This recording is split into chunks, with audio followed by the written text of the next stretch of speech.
توحید باری تعالیٰ کا معنی یہ ہے کہ ساری کائنات کو رب نے پیدا فرمایا ہے. نبی پاک نے فرمایا الخلق وعیال اللہ فاحب الخلق الی اللہ ما احسن الی عیالہ. ساری مخلوق اللہ کا خاندان ہے اور اللہ اس بندے سے محبت کرتا ہے جو اس کی مخلوق سے پیار کرتا ہے. یہ سوچ پیدا ہوگی. سوچ جب تو اللہ تبارک و تعالیٰ کی توحید کو مانے گا تو پھر تیری توجہ جائے گی کہ تیرے نبی پاک نے فرمایا ہے سارے انسانوں کو اللہ نے بنایا ہے. کوئی اجمی نہیں, کوئی عربی نہیں, کوئی گورا نہیں, کوئی کالا نہیں, کوئی اونچا نہیں, کوئی نیچا نہیں, کوئی غریب نہیں, کوئی امیر نہیں. ایک ہی صف میں کھڑے ہو گئے محمود و ایاز. نہ کوئی بندہ رہا نہ کوئی بندہ نواز. بنداؤ صاحبو محتاج و غنی ایک ہوئے اور تیری سرکار میں پہنچے تو سبھی ایک ہوئے.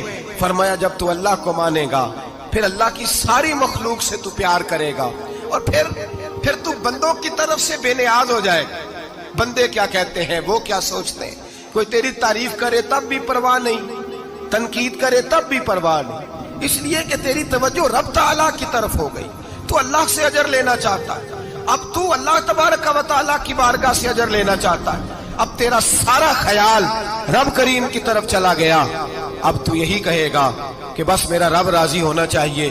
تو مخلوق سے پیار کرے گا, تو چھوٹے چھوٹے لوگوں سے محبت کرے گا, تو اشکشوئی کرے گا, غریب پروری کرے گا. اس لیے کہ تو سمجھتا ہے ساری مخلوق اللہ تبارک و تعالیٰ کی پیدا کردہ ہے, میں نے پیار کرنا. میرے اعلیٰ حضرت فاضل بریلوی رحمت اللہ علیہ کے والد گرامی بڑی خوبصورت بات فرماتے مجھے دعا مانگنے کا طریقہ میری بیوی نے سکھایا ہے.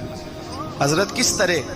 فرمانے لگے ایک دن مجھے اس نے کوئی کام کہا, کوئی ضرورت گھر کی بتائی, تو میں نے کہا میرے پاس پیسے نہیں ہیں, کچھ دنوں میں دے دوں گا. عورتوں کا مزاج ہوتا ہے گھر کے کام انہوں نے بتانے ہوتے. پھر 2-4 دن کے بعد کہنے لگی حضرت وہ ایک کام کہا تھا. آپ فرمانے لگے ابھی جیب میں پیسے نہیں ہیں, ذرا آتے ہیں تو کچھ کر دیتا ہوں. 2-4 دن کے بعد پھر عرض کرتی ہوں حضور وہ میں نے کچھ گزارش کی تھی. آپ فرماتے مجھے غصہ آیا, ناراض ہوا. میں نے کہا تو بار بار کہتی رہتی ہے, تجھے بتایا تو ہے ابھی میرے پاس پیسے نہیں, کہیں سے آتے ہیں تو دے دوں گا.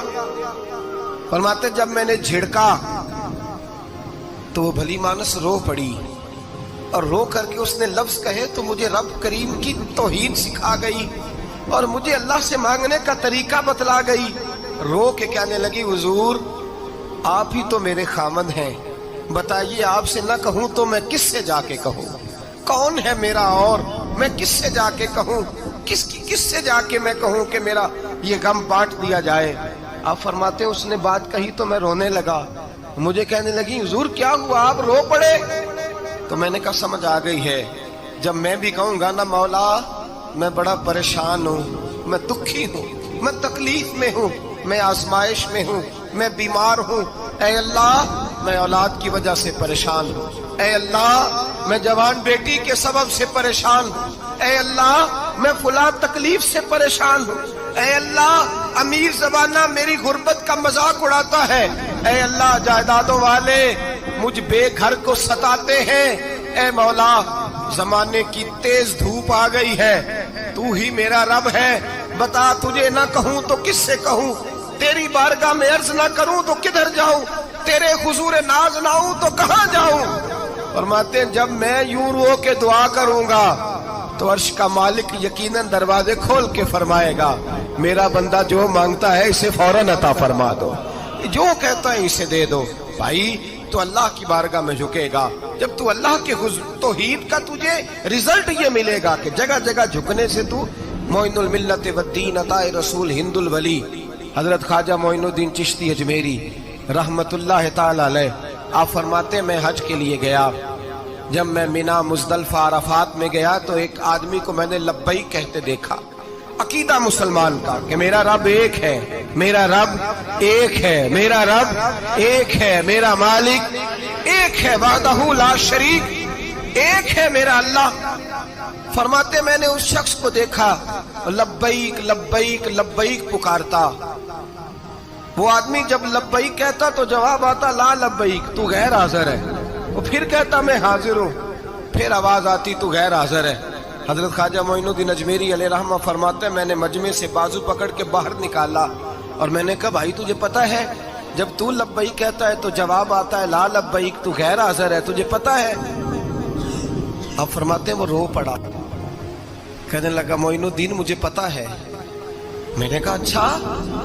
کہنے لگا حضور 24 سال بیت گئے، میں ہر سال حج کرنے آتا ہوں، یہ میرا 24واں حج ہے، اور ہر سال آ کے کہتا ہوں لبیک لبیک، میں مصطفیٰ کریم کا وسیلہ لیے حاضر ہوں، لبیک لبیک۔ یہ بے نیاز ہے، ہر سال مجھے کہتا ہے لا لبیک، نہیں تو غیر حاضر ہے، ہر سال کہتا ہے۔ خواجہ صاحب فرماتے ہیں اس کی بات سنی تو میرے وجود کے رونگٹے کھڑے ہو گئے۔ میں نے کہا پھر تو ہر سال آ جاتا ہے، ہر سال ہی آ جاتا ہے، 24 سال ہو گئے ہر سال۔ تو فرماتے ہیں اس نے توحید بیان کی تو میری چیخیں نکل گئیں، میدان عرفات میں کھڑے ہو کے اس نے توحید کا اعلان کیا تو میرا وجود تڑپنے لگا، آہیں اور سسکیاں نکلنے لگیں۔ کہنے لگا معین الدین ایک ہی تو رب ہے، یہاں نہ ہوں تو کہاں جاؤں، تو کوئی اور رب بتا دے میں وہاں چلا جاتا ہوں، جب ہے ہی ایک آنا ہی اس کے دروازے پہ، رکھے تب بھی ٹھیک ہے نہ رکھے تب بھی اس کی بے نیازی ہے، یہی کہاں جاؤں، کس کے دروازے پہ جھکوں، یہی میرا مالک، یہی میرا خالق، یہی میرا رازق۔ خواجہ صاحب فرماتے ہیں میں وہاں کھڑا تھا، حاطف غیب سے آواز آئی معین الدین تو پیچھے ہٹ جا، یہ میرا اور میرے بندے کا معاملہ ہے، تو اس کے بیچ نہ آ، اگر میں نے ایک دفعہ بھی کہہ دیا کہ تو حاضر ہے تو یہ اگلے سال آئے گا نہیں، مجھے اس کا آنا پسند ہی بڑا ہے۔ 24 سال ہو گئے، جس کا بھی حج قبول فرمایا ہے اس کی لبیک کی برکت سے قبول فرمایا۔ تو بھائی یاد رکھیں اور سمجھیں، توحید یہ ہے کہ میں تیرا ہوں، اے اللہ میں مالک میں تیرا ہوں، میں کدھر جاؤں؟